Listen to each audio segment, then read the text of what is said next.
Talking about conversion of galvanometer to ammeter and voltmeter, and my main explanation is going to focus on shunts and multiplier.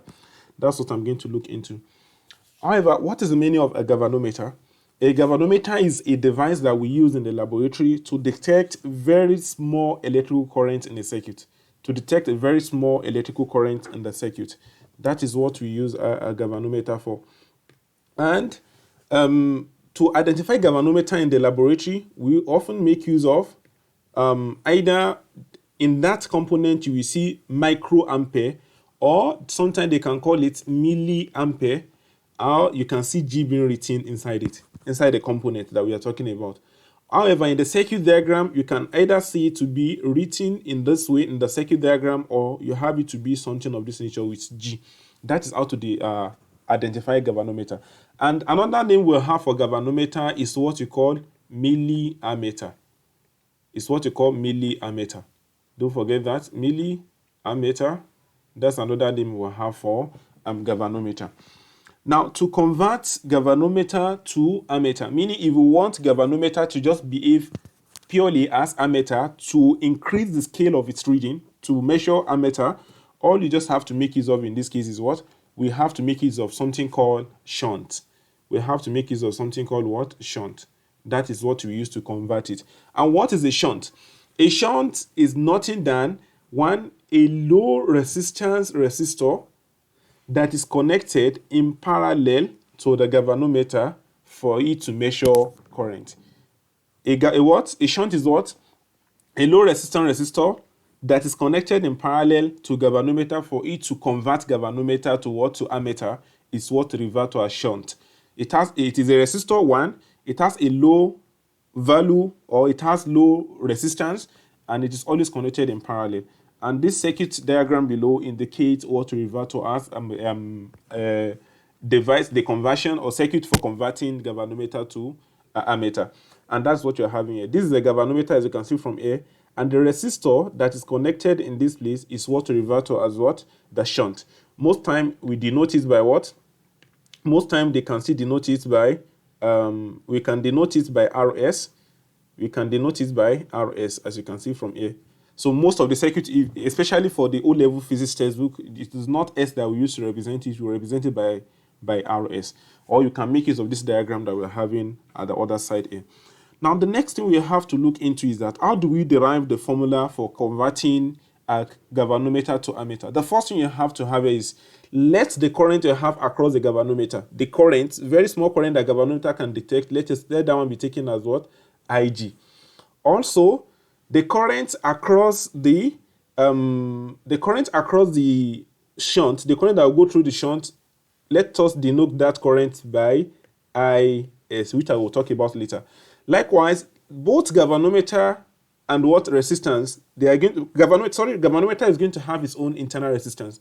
Let the resistance that we have across the galvanometer, let that one be taken as RG. We are taking that one as what? As RG. And that is what I'm having here. Then after that one, we have the resistance across the shunt, or the shunt resistance. We are taking that one as RS, as you can see from this diagram. Then the current that you have in the circuit, total current that the ammeter that you tend to design is going to be measuring, we are determining that current by what? By I. Most of the question, or in some question you see is what?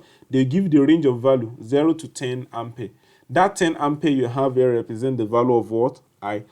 Then based on the circuit I'm having here, total amount of current entering this node will be equal to total amount of current leaving the node. Current what? Entering the node like this is going to be the current leaving the what? The node. So that should, I'm going to have I now to be equal to what? IS plus IG. The law I've applied here is what you call KCL, which is not part of the scope of what I'm to explain in this circuit, in this video for now. Now, from this one, if you should make IS the subject of the formula by simply moving IG to the other side, you can have IS to be equals to what? I minus IG. By moving this one to the other side, you have I minus IG equals to IS. But we've known already generally in any circuit diagram, when two components are in parallel to each other, we have one condition there. And that the condition that we have there is that the voltage that you have in the first component is going to be the same voltage that you have for the second component. So the voltage you have across the shunt now, across RS now, will be equal to voltage you have across the galvanometer, as you can see from here. Now, if you make use of Ohm's law, remember that V equals to IR. That shows that Vs is going to be ISRS, and you have Vg equals to what? Vs equals to ISRS, and you have Vg equals to IGRG. Making Is the subject of the formula from the previous equation that we have done in the previous slide. If you check the previous slide, we have mentioned that Is equals to what? I minus Ig, as you can see from this place. Voltage across this place equals to I minus Ig. Substitute this one into this equation. You can have this equation now to be equivalent to what now? Rs multiplied by what? I minus Ig. Or you can simply write it as what? I minus Ig bracket what? Rs equals to IGRG. You can still have it to be something of this nature. Now from this one, if you divide both sides by coefficient of what? Rs, if you divide A by what? I minus Ig, you can have the resistance of the shunt to be this one. And this is the formula we'll be making use of to calculate the value of shunt, to calculate the value of resistance that is needed to convert galvanometer to ammeter. On the other hand, to convert galvanometer to voltmeter, you need a component that will revert to as what? Multiplier. And what is a multiplier? A multiplier, unlike the shunt, a multiplier is I resistant resistor that is connected in series. Look at the two terms that we use here. Unlike the other one, this one is what? I, shunt is what? Is low. The second thing you have is what? Shunt is in parallel. Why what? We have a multiplier is what? Is in series. And that is what you revert as one multiplier. And that is what you need to convert galvanometer to voltmeter. And as you can see from the circuit below, this is what? The galvanometer, and this is what? The multiplier that has the internal resistance of what? Rm, that we need to convert galvanometer to voltmeter. Now, from the circuits that we are seeing here, the voltage reading, total voltage that we have in this case, in some exam, just take note, like the other one I mentioned, they can give you a range of value that they want the voltmeter to be reading. They can give maybe 0 to 10 volts and so on like that. This 10 volt represent the total voltage that you have in the circuit. So from this, V represent the voltmeter reading, and we have Vg represent what? Potential difference across the galvanometer, as you can see from here. Potential difference across the galvanometer. And we have the next one, Vm, which is the what? The potential difference that you have across the multiplier, across the what? Across the Rm. Now from this one, the current that you have in the circuit, which is Ig, is same to what? Current that you have across Ig will be same thing as current that you have across the multiplier.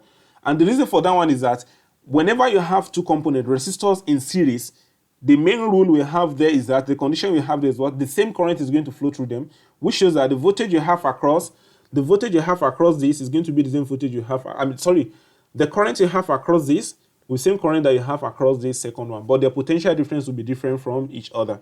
Total potential difference you have in this circuit now, total PD you have in this circuit will be equivalent to what? V equals to Vg plus what? Vm. Now from this, according to Ohm's law, just like we have invoked it in the previous slide, we have IGRG will be equivalent to IMRM. But I said it already that if they are in series, the IM is always equivalent to what? IG. That shows that I can simply write this equation. As what? V equals to IGRG plus what? IGRG. Because this IM I'm having here is the same thing as IG. So I can simply change this IM to IG, as you can see from this place. Then the next thing we have is what? By making Rm the subject of the formula, you can have your Rm to be equals to V minus IGRG over IG, which is the same thing as V over Ig minus Rg. How did I arrive at this one? From this equation, I can simply move my IGRG to the other side. If I move my IGRG, if I move this one to the other side here, I'm going to have this one to be equals to what? I'm going to have V minus IGRG to be equivalent to what? IGRM. So divide here by what? Divide this side by IG. Divide this side also by what? By IG. IG and IG will cancel each other. Remember, this is I. You can have your RM now to be equivalent to what I'm having here. Everything I'm having here is the same thing as this. And if you divide each component, I'm having here by what? By IG, you can have this equation to be the same thing as what? RM equals to V over IG minus RM. And this is the main equation that we use for the conversion of galvanometer to voltmeter, if you want to calculate the value of the resistance that is needed for the conversion. And that's what we have regarding this equation. It's not a must that you should know this particular one. If you know this one, you can always manipulate the equation if you are very good at linear equation to get the value of RM that you need in the conversion. And that is summary of what we have under this topic. However, what are the differences that we have between shunt and multiplier? The first difference is that we use shunt to convert galvanometer to ammeter, while we make use of what? We use multiplier to convert galvanometer to voltmeter. This one from galvanometer to ammeter. The second difference we have is that shunt has low resistance, while multiplier has high resistance value. And the last point we have is what? The third point we have is always connected. Shunt is always connected in parallel to the galvanometer, while this one is always connected in series to the galvanometer. For you to remember this one in your exam, in case you come across it as an objective, they can ask the question in a confusing way, but you can just make use of SPA. And what is the meaning of SPA I'm having in this case? Shunt is always in parallel, and we use it to convert galvanometer to ammeter. Of course, any other thing you have is for multiplier. We have SPA, that is, shunt is always connected in parallel, and we use to convert galvanometer to ammeter. And that is the summary of what we have under the meaning of a shunt and multiplier, or how to convert galvanometer to ammeter. In the next video, we'll be talking about how to make use of those two equations that we generated to solve calculation problem we have under this topic. Thank you for listening. Don't forget to subscribe. And if you have any kind of confusion or correction, or if you tend to provide any support regarding the production of this video, you can always comment in the comment box. Thank you for listening.